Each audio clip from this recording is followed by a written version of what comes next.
Attorney JB Hinlo, malaki pong karangalan na makarating kayo dito sa ating tahanan, sa muntikong tahanan.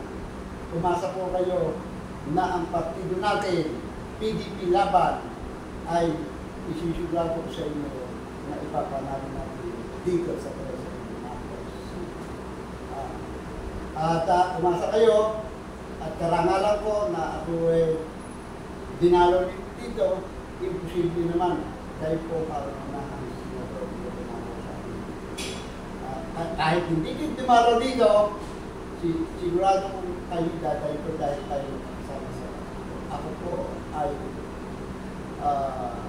sobrang loyalist ng ating Pangulong Digong Duterte. Kaya po ang laban ko ay maiuwi ang ating mahal na Pangulong Digong Duterte.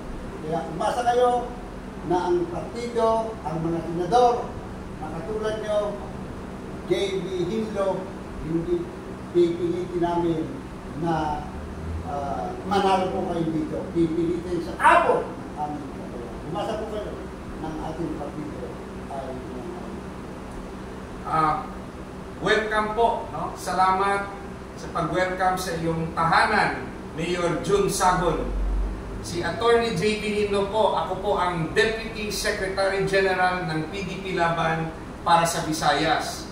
Pero talagang sinadya ko po dito si Mayor Jun Sagon kasi narinig ko po na napakagaling mong mayor nung ikay pa'y 3-termer dito sa iyong lugar sa 13 Martires, Cavite. Dapat po maibalik si Mayor Jun Sagon sa inyong lugar. Kaya po ako'y umaapila sa ating mga kapartido sa PDP Laban at mga kaalyado sa Team Duterte. Tulungan po natin dito sa 13 Martires si Mayor Jun Sagon, ibalik natin sa pwesto. No? Mayor Jun, salamat po. Sabi mo kanina na, at nakita ko sa headquarters natin na talagang dinala mo ang lahat ng mga senador ng PDP Laban. Vote straight PDP Laban.